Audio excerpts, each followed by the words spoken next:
Anton Lagdameo donated 247.3 million pesos sa kampanya ni BBM. COMELEC ignored those rulings and carved a hole in the Constitution. Tanong, illegal ba na mag-donate sa kampanya ng isang kandidato?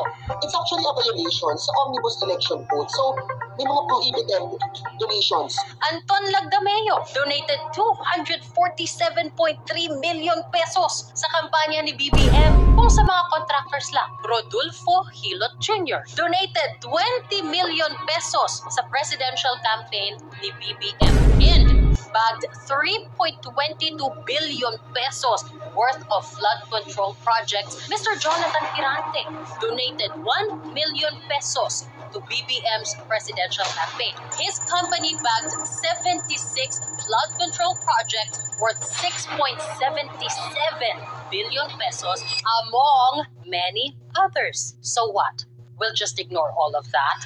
Any person or company cannot donate if that company or person has an interest in a contract with government for construction or infrastructure projects. Bakit kayo gumagawa ng distinction na wala naman sa konstitusyon? Takot ba kayo kay Romualdez? Dagdag na lang kung talagang nakakatanggap sila ng mga blessing from Romualdez. Allegedly, COMELEC ignored those rulings and carved a hole in the Constitution. This country has been stuck for decades trying to pass an anti-dynasty law. The members of the House of Representatives shall be elected for a term of 3 years. Yeda Romualdez, who is now serving her 4th term in Congress. How the fuck did that happen? Now, she joins her husband, Martin Romualdez, and their son, Andrew Julian Romualdez, Tingog Party List's first nominee. COMELEC has just created a new breed of dynasty. COMELEC, pagbuhusan natin ng time and resources ang very honest sauces ng mga politiko. Doon nga lang sa mga naka-upload sa COMELEC website mismo, ang dami-dami ng kaduda-duda eh. Yung NUP, walang nakalagay dito na natanggap na donation. Liberal Party, 2.85 million pesos ang tinanggap na cash contribution. Ang total na ginastos, 2.85 million pesos. Talo pa sila ng Kabataan Party List, 3.5 million pesos ang natanggap na cash donation. Wag ka! Ang akbayan, walang natanggap na donation. Pero may ginastos na 18,188,000 pesos. But honestly speaking, is there really a 100% accurate and honest sauce? Mariin pong kinukuntina ng Iglesia ni Cristo ang pag-aakusa ng kasong plunder, indirect bribery, at paglabag sa PD number 46 laban kay Senador Rodante Marcoleta ng opisina ng Ombudsman.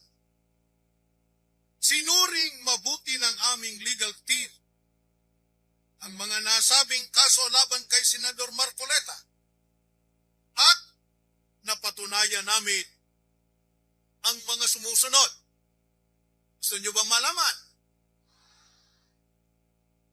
Una, ang mga batayang elemento ng ating mga penal code ay sapilitang binaluktot. Ano? Yun ay para bigyang daan ang mga paratang na walang ebidensya at walang detalye ng anumang pananagutan, pagkukulang o pagsasamantala. Ang mga imbentong asunto ay wala man lang kahit anino ng paglustay ng pondo ng bayan, pagkakasangkot sa anumang proyekto o kontratang pampubliko, o kaya ay pangako kapalit ng bagay na magdudulot sa gobyerno ng kapinsalaan o serbisyong pampubliko na maipagkakait sa mga mamamayan.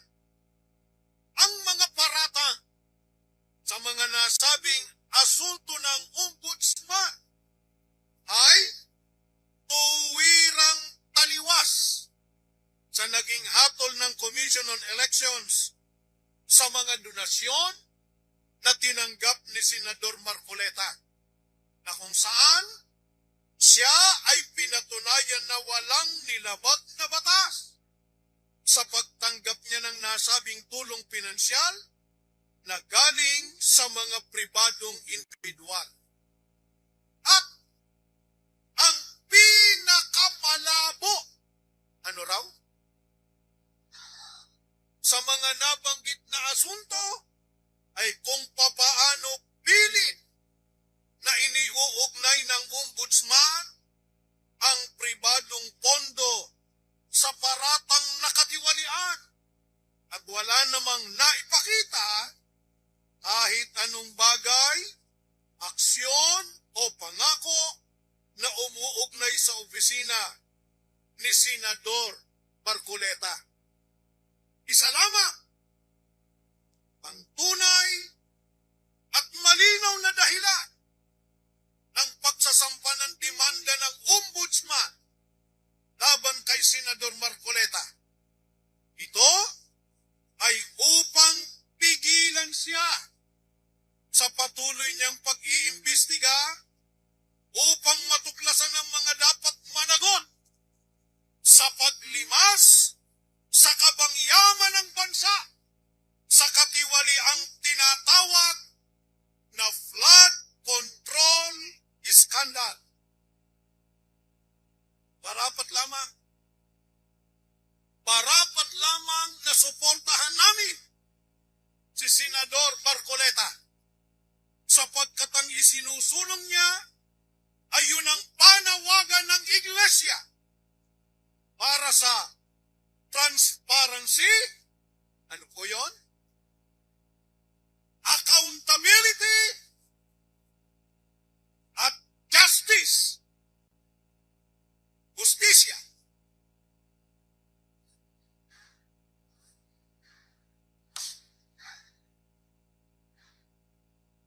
Justisya po, kaugnay ng napakalawak at karumal-dumal na katiwali ang nagaganap sa ating bansa.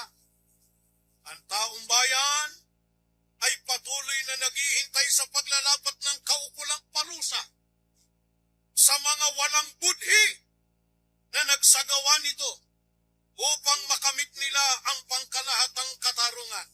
Ngunit, patuloy na nagbubulag-bulaga at nagbibingi-bingihan ang mga kinauukulan.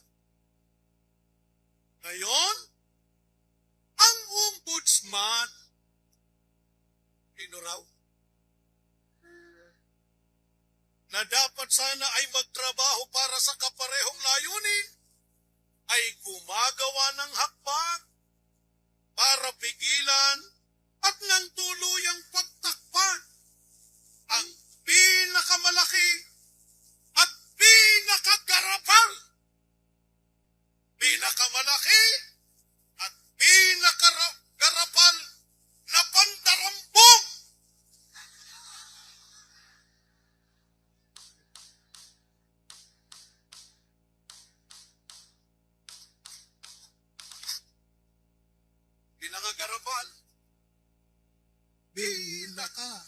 malaking pandarambog sa kasaysayan ng ating bansa.